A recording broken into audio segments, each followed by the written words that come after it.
1985 marks 50 years of Jim Crockett Promotions. That's much longer than I've been alive, so I'm allowed to say this. That's old. Thanks for tuning in to another episode of Tyler Vance Rants. I'm your host, Tyler Vance himself, and you're not. It's January 12th, 1985. Last week, several wrestlers outlined their ambitions for 1985, such as NWA television champion Tully Blanchard, who promised to find a perfect 10 woman this year. The AWA World Tag Team Champions, the Road Warriors, Animal and Hawk, vowed to take the NWA World Tag Team Championships from the American Dream Dusty Rhodes and his tag team partner, the Raging Bull, Manny Fernandez. And Don Morocco outlined a challenge to WWF Champion Hulk Hogan for when Morocco returns to in-ring action within the World Wrestling Federation. Oh, and also, the pride of the USA, Don Kernodle, returned to in-ring action against his former tag team partner, the Russian Bear Ivan Koloff, in a flag versus flag match, which Kernodle was able to win. We'll be tuning in first to the NWA's Worldwide Wrestling program first this week, where David Crockett and Tony Schiavone provide commentary and call the action for the first match. Magnum TA and half of the NWA World Tag Team Champions, the Raging Loser Manny Fernandez, team up to face Joel Deaton and Jeff Sword. Despite having never tagged before, both Magnum and Fernandez demonstrate tremendous teamwork. A flying forearm from the Raging Loser leads to a belly-to-belly suplex from Magnum TA on Deaton to secure the win. Backstage, crotchety David Crockett speaks to the other half of the NWA World Tag Team Champions. This time, the American Dream, Dusty Rhodes, has taken exception to the fact that NWA television champion Tully Blanchard is on the lookout for a good-looking woman. Why? Because Rhodes himself is horrific to look at, in case you don't have eyes that work, and he's never seen or been with a beautiful woman as a result. David, it's awful interesting what's going on now with Tully Blanchard. You know, I got a 10 for him. I got double nickels, baby. This beautiful blonde woman looks at Tully Blanchard the same way that Dusty Rhodes eyes up the buffet table. Steve Casey and Ben Alexander compete in singles competition next, and early on, a wild slap from Casey catches Alexander off guard, knocking him down. Ben Alexander then offers his hand in a gesture of good sportsmanship.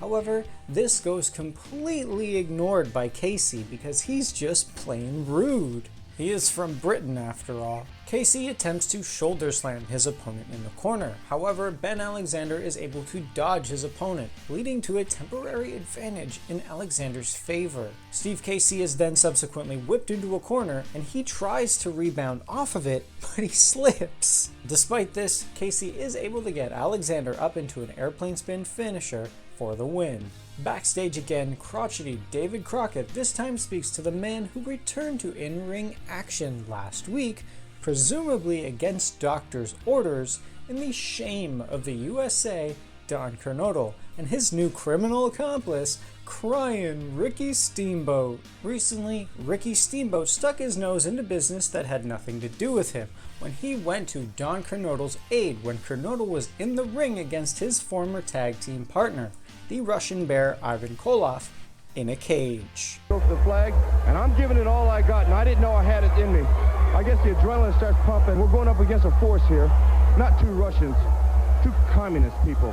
While that was a tremendous physical feat, it's only because Ricky Steamboat has so much experience avoiding prison cells. This stupid act of heroism prompted the Koloffs to exact revenge on Ricky Steamboat, who was jumped from behind during a recent episode of Mid-Atlantic Championship Wrestling. Play stupid games, win stupid prizes, Steamboat. Why don't you go cry to Jim Crockett Jr. about it? Don Kernodle and Ricky Steamboat remain on guest commentary during the next match and spew as much anti-Koloff propaganda that they can muster during most of the contest. Mike Davis faces off against the NWA Mid-Atlantic Heavyweight Champion and half of the NWA Mid-Atlantic Tag Team Champions with Black Bart as the Long Riders, Cowboy Ron Bass in singles action. Davis gets a strong start on Bass, hitting him with a drop kick, which results in the Cowboy getting a quick word of advice from his manager, James J. Dillon.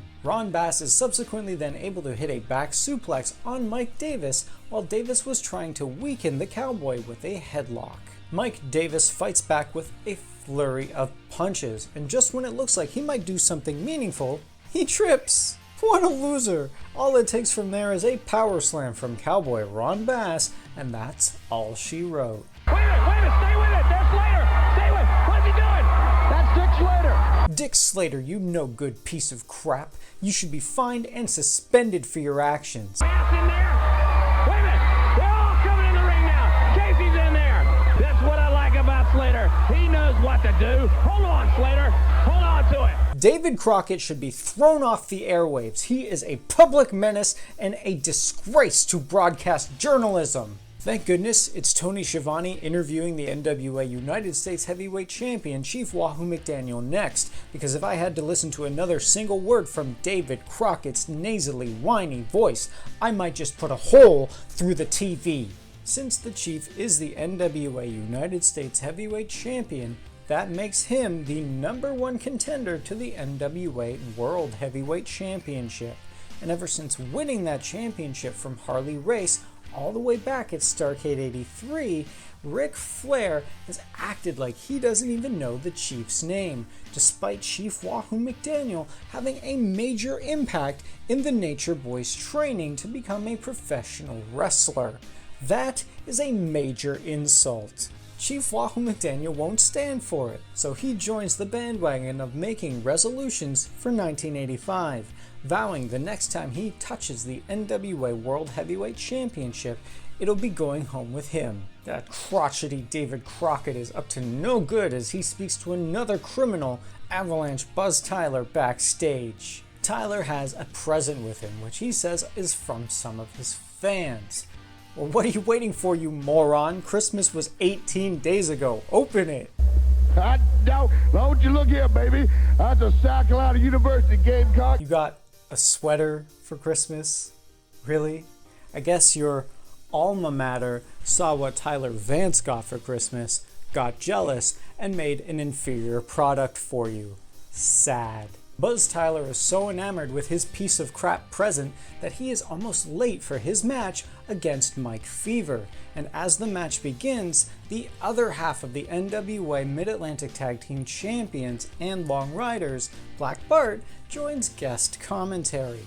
Wait a minute. I want to tell you something. All them dead dumb people from South Carolina ain't nothing but a dead dumb bunch of dirt farming sacks, so you know what? Black Bart's words may be true, however, Avalanche Buzz Tyler is able to walk away with a win in his match following a power slam on Mike Fever. Tony Schiavone once more speaks to the NWA United States Heavyweight Champion Chief Wahoo McDaniel backstage and says that we are about to hear from the NWA World Heavyweight Champion, the Nature Boy Ric Flair, but the #1 contender doesn't really give a crap what Ric Flair has to say. I think we have a word from Nature Boy Ric Flair, Wahoo, I don't want to hear anything Flair has to say. As promised, Ric Flair responds to everything Chief McDaniel said earlier about him to crotchety David Crockett, while the Nature Boy looks a little worse for wear. When Ric Flair started in professional wrestling,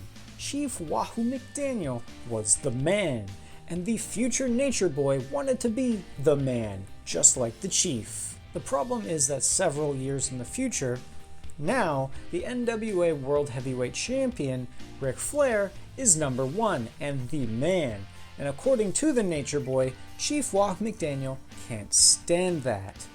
Wrong again, Flair. To his credit, the Nature Boy gives Chief Wahoo McDaniel exactly what he wants, a shot at the NWA World Heavyweight Championship. Forget about the $1 million.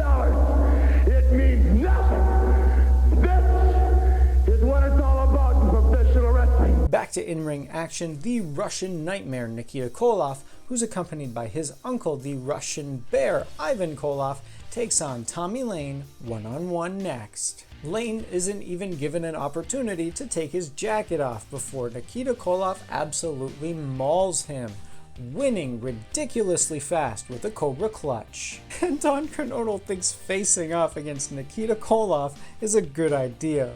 What a clown. Speaking of clowns, the circus gets bigger as crotchety David Crockett speaks to public enemy number 1, Dick Slater. Slater reveals that what he shoved down James J. Dillon's throat earlier was nothing more than one of the wanted posters that the manager of the Long Riders had made up. Dick Slater then says that Dillon is simply wasting his time and that any bounty hunters that the manager brings into the Mid-Atlantic Championship Wrestling area better be A lot tougher and a lot meaner and a lot nastier. It's your funeral, you fool. More tag team action follows as Mark Fleming and Sam Houston team up to face the clients of Paul Jones, Superstar Billy Graham, and the Barbarian. Jones himself joins crotchety David Crockett on guest commentary to get away from the animals in the crowd. So Crockett asks him how it was that the manager was able to bring both Superstar Billy Graham and the Barbarian to the Mid-Atlantic Championship Wrestling area, and why he's so scared. Have you looked in a mirror, David? Paul Jones isn't scared of anything or anyone, and how he was able to sign both Graham and the Barbarian as his clients is simply due to the fact that Paul Jones is number 1 at managing. Speaking of Graham and number 1s, there is now a $1,000 reward to any wrestler who can break free of the unbreakable full Nelson that the Superstar employs. It's just like the $15,000 that's currently on offer to anybody that can slam the giant John Studd. It'll just go unclaimed. Inside the squared circle, Paul Jones's clients make quick work of their opponents as the Barbarian drops a headbutt from the top rope to secure the win for his team. Since Paul Jones is already at the commentary booth, crotchety David Crockett speaks to him after his client's victory, and Jones himself has some high praise for his clients. And you know what I love about them? I love them and they love me. I'm going to accept Superstar Billy Graham's challenge for the $1,000. This lanky loser is Eagle from the tag team American Starship. You don't even know what a full Nelson is.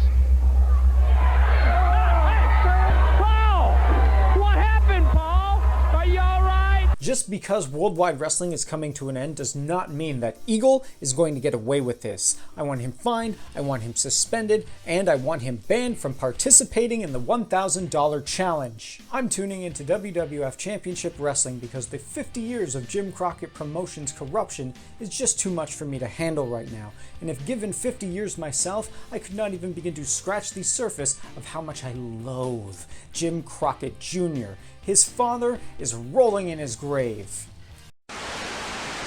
Vince McMahon and the living legend Bruno Sammartino greet us on commentary and call the action for the first match. Mike Powers takes on the Tonga Kid in singles action. Powers tries to get into a fist fight with the Kid at the start of the match, and quickly comes to regret that decision. The Tonga Kid is able to control the majority of the match, even when Mike Powers tries to slam his head into the corner turnbuckle. Now that will hurt no matter what. Well, it hurts with most people, but not the Tonga Kid. From there, a backbreaker leads into a diving headbutt from the top rope to allow the Tonga Kid to walk away with an easy win. This week's WWF update once more comes to you from Studio 54 in New York City, USA, where Captain Lou Albano and Cyndi Lauper were honored by the MS Association for raising $4.2 million to combat the disease. This week, we see that WWF Champion Hulk Hogan was present and shook the captain's hand. Captain Lou Albano, you definitely, without a doubt, are the ugliest bartender I've ever seen in my life. If you kept doing the same things you've been doing, I would make you a lot uglier than you are now. What a good friend you got there, Captain Lou Albano. Let me tell you something, brother. You're ugly, and if you make me angry, I'm gonna make you uglier, brother. Someone who is no longer on speaking terms with Captain Lou Albano is one of his former clients, the WWF Intercontinental Champion Greg the Hammer Valentine. He's in action next against Joe Mirto, who's hit with a suplex before the hammer drops an elbow. A figure 4 leg lock immediately follows, which forces Joe Mirto to submit. Hulk Hogan continues his training of Hillbilly Jim, and progress has been made, you see, because Jim has learned to love that egg yolk beverage that the WWF Champion has forced him to drink every single morning. Yeah, go ahead, drink your breakfast. I love that stuff, that's good. Probably under threat of violence, brother.